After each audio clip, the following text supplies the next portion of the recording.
지혜가 제일이니 지혜를 얻으라. 무릇 너희 얻은 것을 가져 명철을 얻을지니라. 그를 높이라. 그리하면 그가 너를 높이 들리라.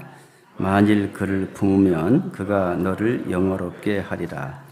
그가 아름다운 관을 내 머리에 두겠고 영화로운 면류관을 내게 주리라 하였느니라. 지혜, 그러면 다 누구든지 다 지혜롭게 살고 싶지, 어리석고 미련하게 살고 싶은 사람은 한 사람도 없을 거라고 생각이 들어요. 좀 더 우리가 지혜롭게 살아왔다라면 많은 사람을, 더 많은 영혼을 구원할 수 있겠고, 또 영혼들을 실족시키지 않을 것이고, 또 사랑하는 가족들에게 그런 많은 실수를 좀 적게 했을 텐데, 왜 그 당시 그렇게 어리석고 미련하게 행동했는지 아마 후회할 때가 우리가 많이 있을 거라고 생각이 듭니다. 근데 지식은 자기 열심과 노력으로 얻을 수 있지만 지혜는 우리의 열심과 노력으로 얻어지는 것 같지는 않습니다.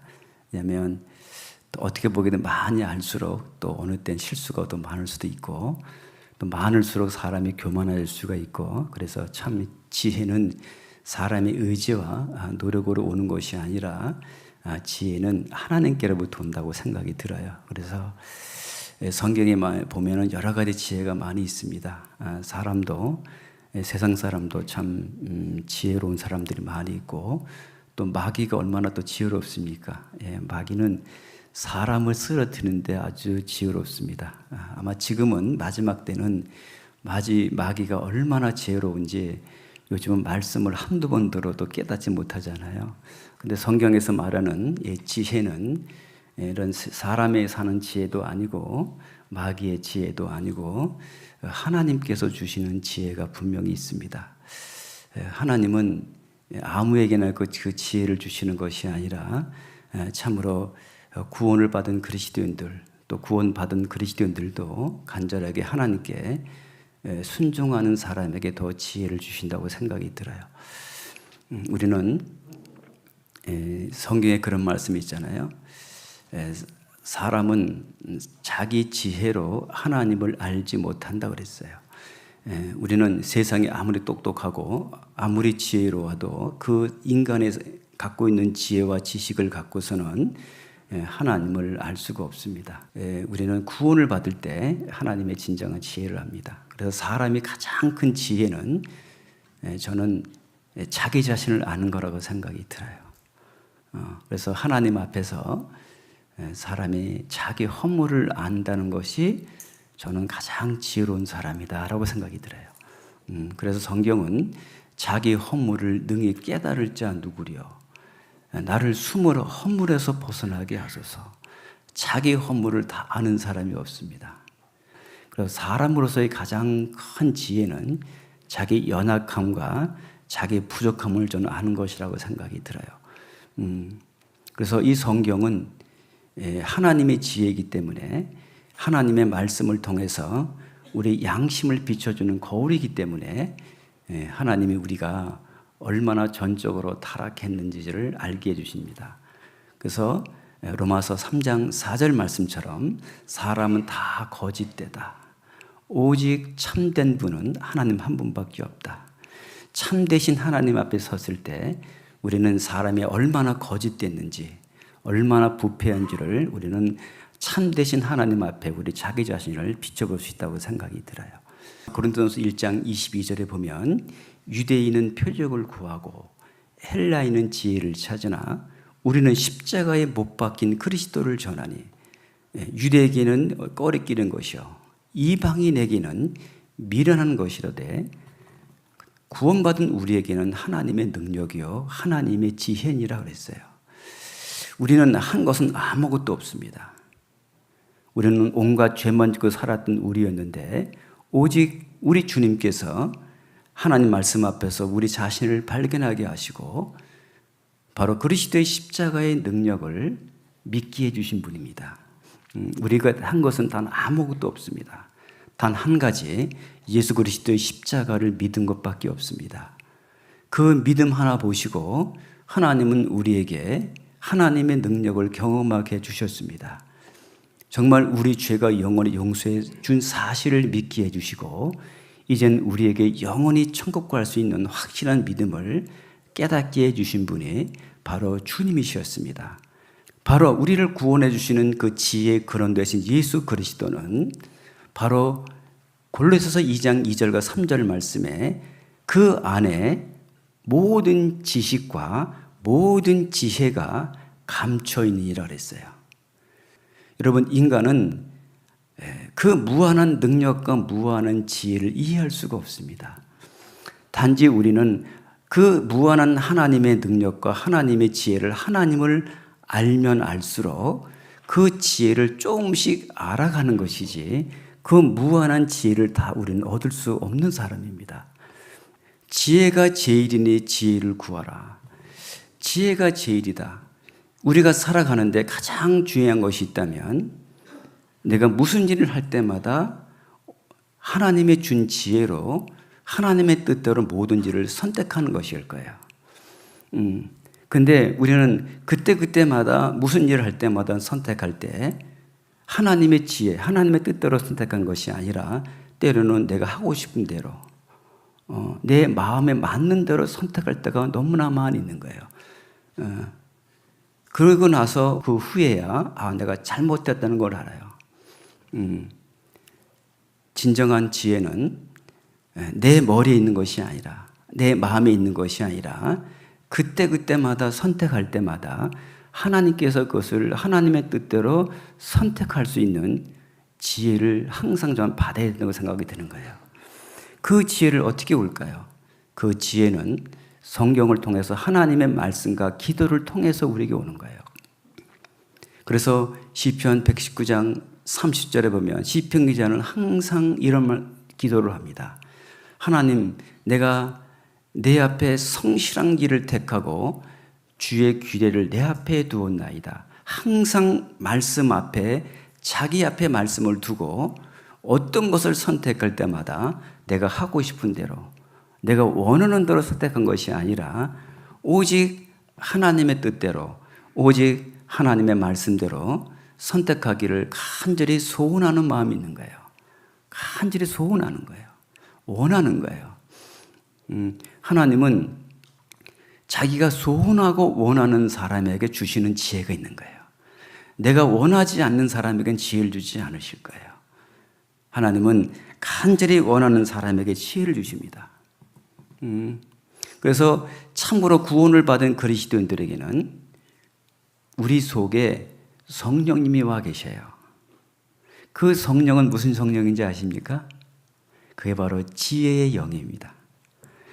그 성령님은 항상 우리가 하나님의 뜻대로 살아갈 수 있는 지혜를 공급해 주시는 분이 성령님이십니다.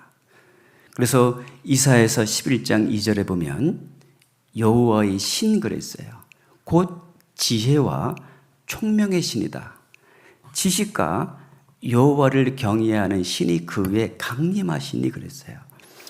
우리에 주시는 그 성령님은 항상 여호와를 경외하는 신이고 항상 하나님의 지식과 지혜를 주시는 신입니다. 성령님이십니다. 그 성령님은 우리가 잘 아시는 것처럼 하나님의 말씀을 알게 해주시고 지식으로 깨닫게 해주시고 또 성령님은 지식을 알게 해줄 뿐만 아니라 그 지식을 지혜로 바꿔주는 일을 하시는 거예요. 어떻게 바꿔주냐? 그 성령님은 그 말씀에 순종할 수 있는 힘도 공급해 주셔요.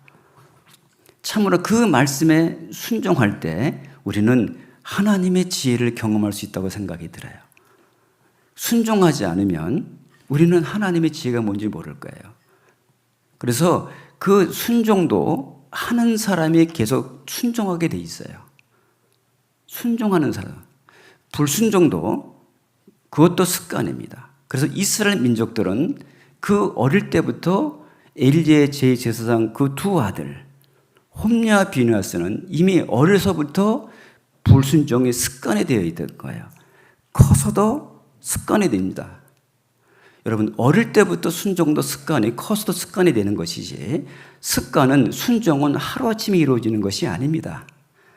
하나님의 말씀의 순종은 어릴 때부터 하나 순종이 또 다른 순종을 낳게 돼 있고 또 많은 더 큰 것들을 순종하게 돼 있는 거예요. 성경은 지극히 작은 것에 충성지 못한 자가 큰 것에 충성할 수 없는 것입니다. 지극히 작은 것에 순종하는 사람이 점점 가면 갈수록 큰 것에 순종하게 돼 있는 거예요. 그래서 하나님이 우리에게 참 지혜의 영을 주셨습니다. 우리는 똑같은 말씀을 이 한 자리에 같이 듣고 학교에 있지만 어떤 사람은 그 말씀에 지혜롭게 사는 사람이 있는가 하면 똑같이 말씀을 듣고도 어떤 사람은 지혜를 버리고 어리석게 사는 사람도 있다는 거예요. 여러분, 그 지혜는 인간의 머리에 되는 것이 아니에요. 그것이 하나님의 말씀을 사용하는 능력입니다. 우리는 많은 말씀을 갖고 있으면서도, 많은 말씀을 듣고 있으면서도 우리 그리스도인들이 하나님 뜻대로 올바로 살 수 없다면 그것은 말씀이 없어서가 아니라 그 말씀을 사용하는 능력이 없는 거예요. 그 지혜가 없는 거예요. 그 말씀을 올바로 순종할 수 있는 능력이 우리에게 안 돼 있는 거예요. 여러분, 그 지혜는 하루아침에 이루어지는 것이 아니라 매일같이 반복적인 훈련과 연습 속에서 되어지는 거예요. 하나님의 말씀을, 같은 말씀을 수없이 반복해서 듣고 있지만 그 들었던 말씀들이 내 삶에 순종이 되어지지 않고 있다면 우리는 훈련이 안 돼 있는 거예요. 말씀이 몰라서 못 사는 것이 아닙니다. 지혜 그러면 생각나는 왕이 있습니까? 없습니까? 솔로몬 왕입니다. 솔로몬 왕은 왕이 딱 등극된 다음에 하나님께 기도했습니다. 하나님께 뭘 구했어요? 부도 구하지 않았습니다. 수도 구하지 않았습니다. 단 한 가지 구했습니다. 하나님께 지혜를 구했습니다. 그 왕은 그 지혜를 구한 그 왕에게 하나님의 마음에 합한 거예요. 그래서 하나님이 그에게 지혜를 주셨고 그 다음에 그가 구하지 않은 부와 명예도 주셨습니다. 그렇다면 우리가 지혜라는 그 속에는 부와 명예가 있을까요? 없을까요? 있는 것입니다. 여러분, 참으로 주님의 온전한 지혜 속에는 주님의 부와 명예가 그 안에 있는 거예요. 근데 사람은요, 착각을 하고 있는 거예요. 처음에 하나님이 지혜를 줬을 때 누가 주신 것입니까? 하나님 주셨어요. 근데 사람이 이제는 시간이 지나게 되면 그 지혜가 자기 것인지 알고 착각하고 교만해지고 있는 거예요. 그래서 성경은 교만은 패망의 선봉이요 거만한 마음은 넘어짐의 앞잡이니라. 결국 그 솔로몬 왕은 나중에 그 자기 하나님 준 지혜를 갖고 나중에 무엇을 했습니까? 여러 나라의 많은 공물을 받고 그 자기가 교만해지고 그 다음에 그걸 갖고 자기 육신의 그 정욕을 이기지 못하고 그 많은 여인을 거느리고 그 다음에 그 여인들이 갖고 온 우상을 갖고 하나님 앞에 가장 큰 죄를 지었어요. 그 나라의 멸망까지 이르는 죄를 범한 거예요. 우리는 지혜 있는 사람이 아닙니다. 여러분, 만약에 여러분과 저가 지금까지 하나님의 뜻대로 살았고 내가 지혜롭게 살아왔다면 내가 내 지혜가 아니라 하나님이 우리를 주님의 몸된 교회 안에 두셨고 우리를 주님께서 구원해 주셨고 하나님 우리에게 지금까지 믿음을 지키며 살 수 있는 지혜를 주신 분이 하나님이신 거예요. 내가 교만할 것이 아무것도 없는 거예요. 절대 교만하면 안 되는 거예요. 교만하게 되면 그 다음엔 하나님의 지혜가 없어져요. 지혜가 제일이니 지혜를 구하라. 항상 잠언을 읽어보십시오. 잠언을 읽어보시게 되면 반복되는 말씀이 상당히 많이 나와요. 무슨 말씀이냐? 내 아들아, 내 말을 잊어버리지 말라. 내 말씀을 내 마음판에 새기라. 무릎 지킬 만한 것보다 더욱 내 마음을 지키라. 생명이 근원이 됨이니라. 내 아들들아, 내 눈을 하나님 말씀에 떠나지 말라. 내 눈을 항상 눈을 떠나지 말라는 거예요. 왜? 솔로몬 왕이 벌써 경험했거든요. 우리 눈에 말씀 멀어지게 되면 금방 죄가 들어오는 거예요. 내 마음을 하나님 말씀을 잊어버리게 되면 금방 내 마음속에 다른 것이 들어오게 돼 있는 거예요. 그래서 우리는 여러분과 저는 내가 지혜로운 것이 아니라 내게 능력 있는 것이 아니라 우리는 매일같이 날마다 늘 깨어 있어서 하나님의 지혜를 공급받고 날마다 살아가야 될 사람이에요. 그 지혜를 얻기 위해서 우리는 항상 말씀에 창념하셔야 되는 거예요. 그래서 시편 19장에 보면 그런 말씀이 있잖아요. 여호와의 율법은 완전하여 영혼을 소송케 하며 여호와의 증거는 확실하여 우둔한 자를 뭐하게 한다? 지혜롭게 한다. 우리는 우둔합니다. 어리석어요. 나를 지혜롭게 할 수 있는 것은 하나님 말씀밖에 없습니다. 그리고 성경에 이런 말씀이 있죠. 잠언 18장 1절에 뭐라 그랬어요? 곧 무리에게서 스스로 나뉘는 자는 온갖 참 뭘 배척하느니라? 지혜를 배척하느니라. 참 지혜는 어디 있어요? 나한테 있어요? 교회 안에 있습니까? 교회 안에 있는 거예요. 여러분, 진정한 참 지혜는 사람에게 없어요. 우리는 이 교회 안에서 이 지혜를 배워야 되는 거예요. 그리고 교회에서 지혜를 배우는 곳인데